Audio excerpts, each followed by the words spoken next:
आदत अभिवृत्तियों के अर्जन को ही माना है। अधिगम, स्थानांतरण, परिपक्वता, अभिप्रेरणा।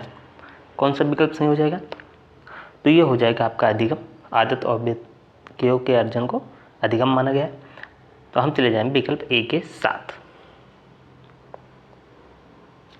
अगला,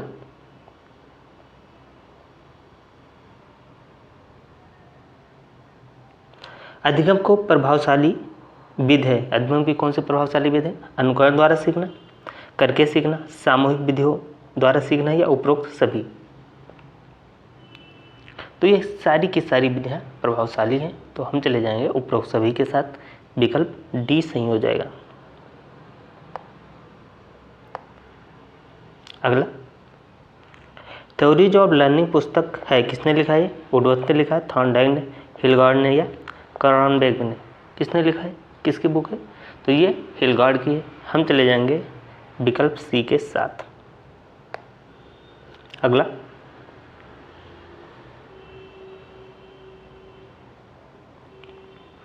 अधिगम का मुख्य नियम नहीं है तत्परता का नियम, सादृश्यता द्वारा अनुकरण का नियम, सादृश्यता द्वारा अनुक्रिया का नियम या अभ्यास का नियम या प्रभाव का नियम। इनमें से कौन सा मुख्य नियम नहीं है? तो ये हो जाएगा आपका सादृश्यता द्वारा अनुक्रिया का नियम। हम चले जाएंगे विकल्प बी के साथ। अगला, प्रयास और त्रुटि सिद्धांत के प्रतिपादक हैं, हल साहब हैं, पावलोव हैं, थॉर्नडाइक है या वुडवर्थ है? तो कौन है? यह है थॉर्नडाइक। हम चले जाएंगे विकल्प सी के साथ। अगला देखते हैं,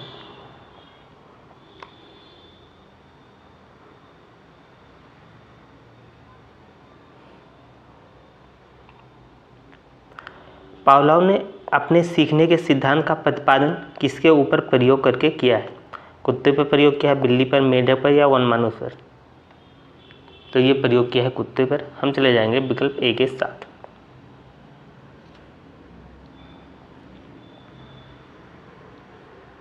अगला, स्किनर ने किस सिद्धांत का प्रतिपादन किया है? अंतर्दृष्टि का सिद्धांत, शास्त्रीय अनुबंधन का सिद्धांत, संज्ञानात्मक विकास का सिद्धांत या क्रिया प्रस्तुत अनुकूलन का सिद्धांत? कौन सा सिद्धांत स्किनर का है? तो ये है क्रिया प्रस्तुत अनुकूलन सिद्धांत। हम चले जाएंगे विकल्प डी के साथ। अगला, एनिमल इंटेलिजेंस के लेखक कौन है? थॉर्नडाइक है, स्किनर है, ब्रूनर है या हॉल है? तो इस पुस्तक के लेखक कौन है? तो ये है थॉर्नडाइक। हम चले जाएंगे विकल्प ए के साथ।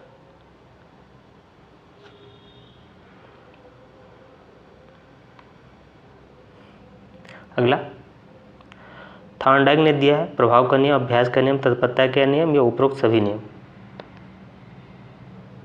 तो सारे नियम थॉर्नडाइक के हैं। हम चले जाएंगे विकल्प डी के साथ। अगला, अधिगम स्थानांतरण का सिद्धांत है, मानसिक शक्तियों का सिद्धांत, समान तत्वों का सिद्धांत, सामान्यीकरण का सिद्धांत या उपरोक्त सभी? तो कौन सा विकल्प सही हो जाएगा? ये हो जाएगा आपका उपरोक्त सभी। हम चले जाएंगे विकल्प डी के साथ।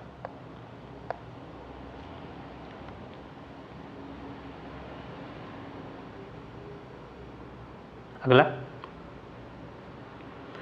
सीखने की मात्रा तथा समय के संबंध में चित्रांकित करने वाली वक्र रेखा कहलाती है। अधिगम वक्र, पठार वक्र, संप्राप्ति वक्र या बुद्धिलब्धि वक्र? क्या कहलाती है? तो ये होता है अधिगम वक्र। हम चले जाएंगे विकल्प ए के साथ।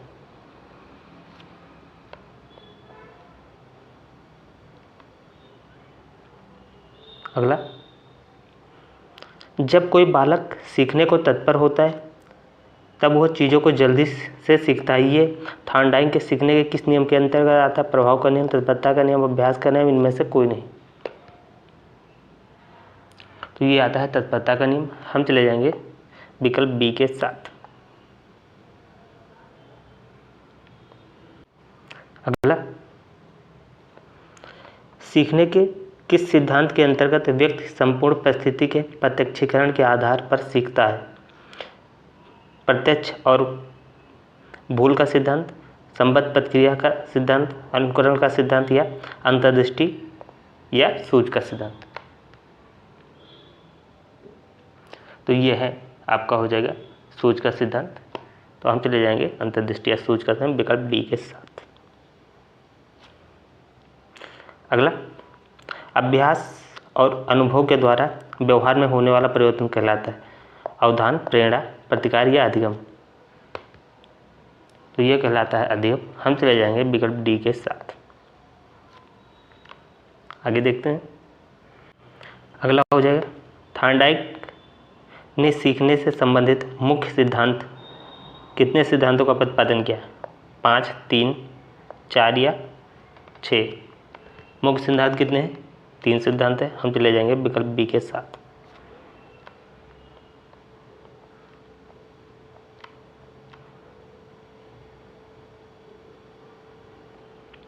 अगला, थॉर्नडाइक ने अपने सीखने के सिद्धांत का प्रतिपादन किसके ऊपर प्रयोग करके किया है? कुत्ता, तोता, मनुष्य या बिल्ली।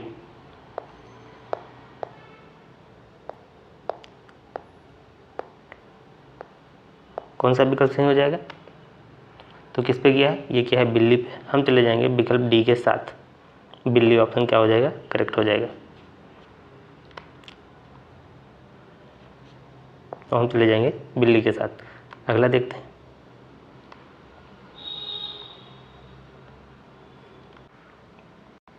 अगला है, कोहलर के सीखने के सिद्धांत को किस नाम से जाना जाता है?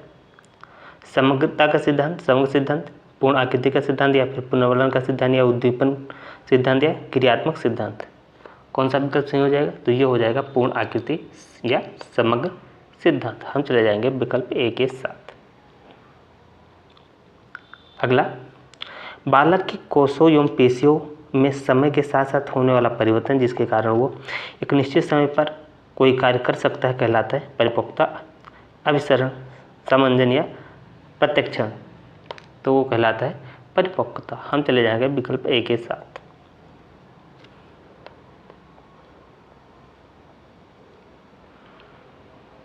अगला, जब बालक सीखने को तत्पर होता है तब वह चीज़ों को जल्दी से सीखता है। एडवर्स, मॉर्गन, स्टर्नहर्न या थॉर्नडाइक। आप लोग कमेंट करके बताइएगा ये क्लास आप लोगों को कैसी लगी। इसे लाइक करें, शेयर करें और चैनल को सब्सक्राइब करके बेल आइकन दबा दें। पीडीएफ के लिए आप लोग टेलीग्राम ग्रुप ज्वाइन कर लें जिसका लिंक आपको कमेंट बॉक्स में मिल जाएगा। तो इस क्लास में इतना ही। जय हिंद, जय भारत।